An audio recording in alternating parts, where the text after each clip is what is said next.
Dans le prochain épisode de Demain nous appartient. Tandis que la police fait une découverte importante, Roxane ne tient pas en place.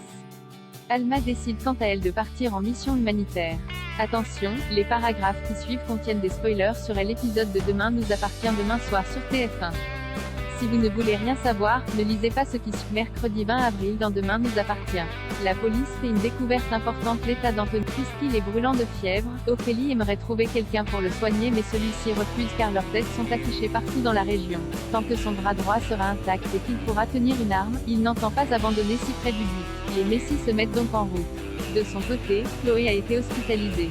Même si elle est encore secouée par tout ce qui lui est arrivé, la mère de famille va bien et pourra rentrer chez elle dans la journée. Peu après, Karim se rend à son chevet pour prendre sa déposition. Malheureusement, Chloé ne sait pas grand-chose sur le plan des Messi si ce n'est qu'ils devaient rejoindre leur complice. Au commissariat, Damien est parvenu à relever un ADN dans le véhicule qui a permis aux Messi de s'enfuir du palais de justice.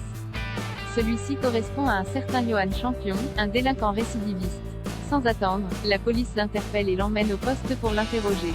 Sur place, le jeune homme affirme qu'il n'a pas aidé Ophélie et Anthony dans leur cavale et assure même aux policiers qu'il est réglo depuis sa sortie de prison. Lorsque Martin et Karim indiquent que son ADN a été découvert dans la voiture qui a servi à leur évasion, Johan répond qu'il fait quelques extras dans une station de nettoyage de voitures dans le cadre de son programme de réinsertion. Contre toute attente, Johan n'a pas menti et travaille bien dans une station de nettoyage. De plus, le couple qui s'est fait voler la voiture l'a déposée 15 jours plus tôt pour la faire nettoyer. Bien qu'il ait dit la vérité, Martin et Karim restent convaincus de la culpabilité de Johan mais n'ont rien pour le prouver. Ces derniers pensent également que les Messi ont un second complice. La nuit tombée, Charlie passe du temps avec François lorsqu'elle fait une crise d'angoisse et n'arrive plus à respirer.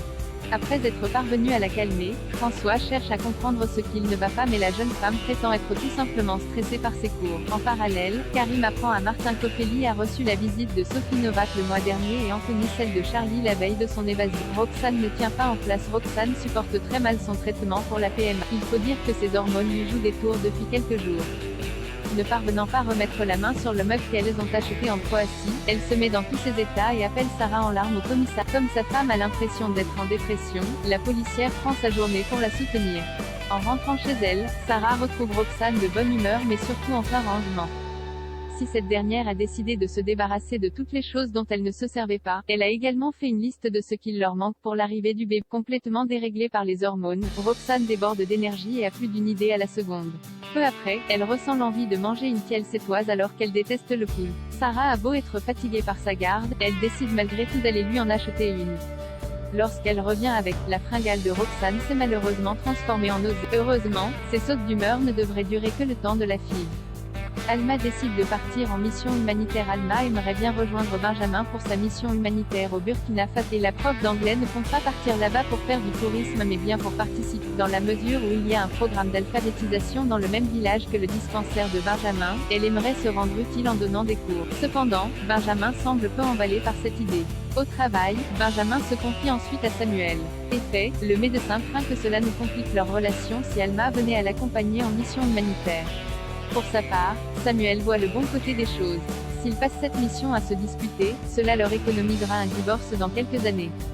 Il lui conseille donc de la laisser la rejoindre, précisant qu'il ne le regrettera pas. En parallèle, Alma raconte à Audrey combien elle a été déçue par la réaction de Benjamin d'autant qu'elle est tombée amoureuse de lui. Sur les conseils de son ami, Alma rejoint alors Benjamin à l'hôpital et décide de lui ouvrir son cœur. Même si au début cela ne l'emballait pas trop, il s'est finalement dit qu'elle allait beaucoup lui manquer pendant ces 2 mois. Du coup, il aimerait qu'elle l'accompagne pour partager cette expérience avec lui. Et de finir par lui dire que lui aussi est en train de tomber amoureux d'elle. Heureuse, Alma lui saute dans les bras. En fin de journée, ils reçoivent la visite de Victoire et Samuel pour fêter la bonne nouvelle.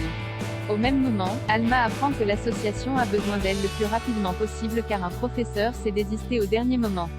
Tandis qu'elle a peur de ne pas pouvoir s'organiser aussi rapidement avec le lycée, Victoire, qui connaît bien Chloé, certifie qu'elle comprendra son choix.